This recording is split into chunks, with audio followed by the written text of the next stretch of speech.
Well, folks, Easy Rider here. Welcome to my next video.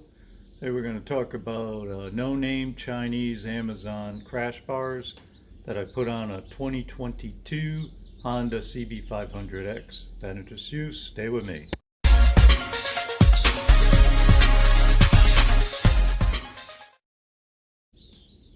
And welcome back. I put last week a set of no-name crash bars on my 2022 CB500X. Bought them off of Amazon from this company called Fat Express or something.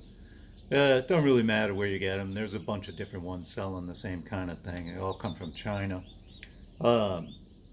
Anyway, I bought it from them about a month and a half earlier. I sent away for it. They said it was U.S. stock, and then it ended up being shipped from China. It took forever to get here. I bitched and moaned at them and was going to send them back, but by the time I wasted all that time, and I'd have to waste even more time to get some more, I decided, how would I put it on?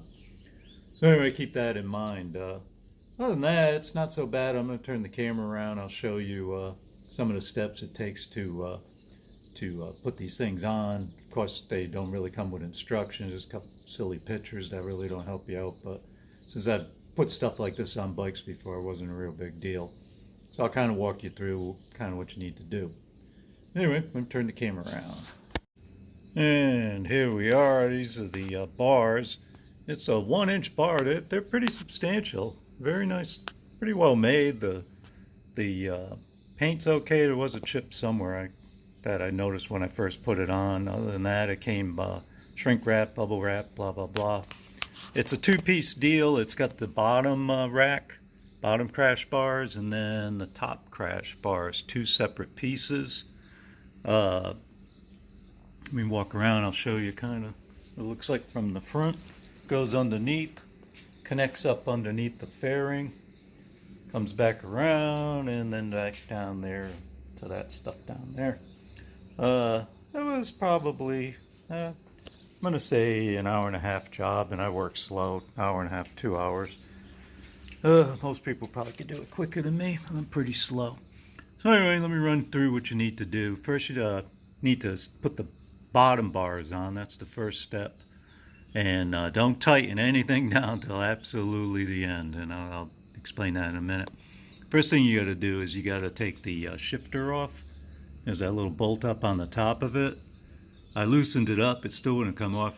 For whatever reason, you have to take the whole damn bolt out, and then it just pops off. And just let it hang down on the bottom there somewhere.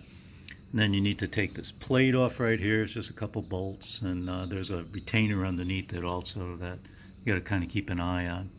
And that'll allow you to get to the bottom bolt. And it took me a while to figure out where this one went. I don't know if you could see it, but it's back in there.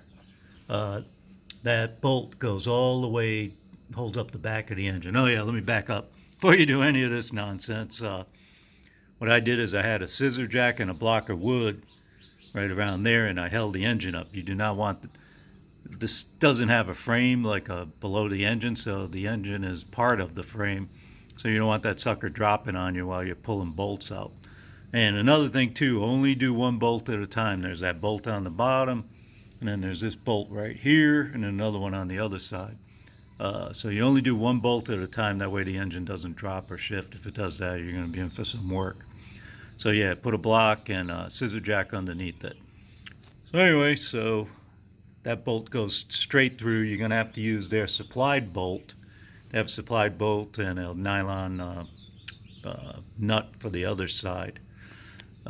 When you put this bar on this one here, what I would do is, like I said, first you're going to put this bar on. I would use the existing bolt, just very loose, put it back in there, and then go do the other side. When it comes time to finally put this top bar on, they have a supplied Allen bolt that's inside this hole right there, and use that bolt. But while you're still messing with the bottom one, getting that all figured out, use your original bolts. Take you around the other side. And like I said, keep everything loosey-goosey. Up under here, this connects to, it's going to be hard to see, but it connects to a bracket over there. That's probably the weakest part of the whole setup, because you know, if you really dump it hard, I don't think that bracket's gonna bend. And but for normal dumps like in the off-road, you know, you're not going very fast. It's normally just tip overs at almost walking speeds normally when you end up on your butt. And these bars should be more than strong enough for that. But you know, 30-40 mile an hour dump, yeah, probably gonna bend at least that bracket there. Then same thing here, you got that Allen bolt in there, and then down here, this is the other end of that bolt from the other side I was talking about. What I would do if I did it again is I would put some washers behind it, because it touches the engine right there. Not that that's a big deal, because this engine's not going to vibrate, so it's not going to vibrate on there, it's just touching. So I'm thinking if you put a couple washers back there, it'd pull it out a little bit and it won't quite touch. Other than that, it was pretty simple install. Getting everything to fit and wiggle around, it's going to take you some time. In between the bars over here, there's another little piece that they give you. This piece right here, right in there where the bars meet. It was simple enough. Anyway, like I said, make sure you support the engine. Do only one bolt at a time, and you shouldn't have any trouble. And like I said, there's a bunch of different guys on Amazon selling these just under about 175 bucks at this point. It's under $200, and it's pretty well made. It's better than nothing.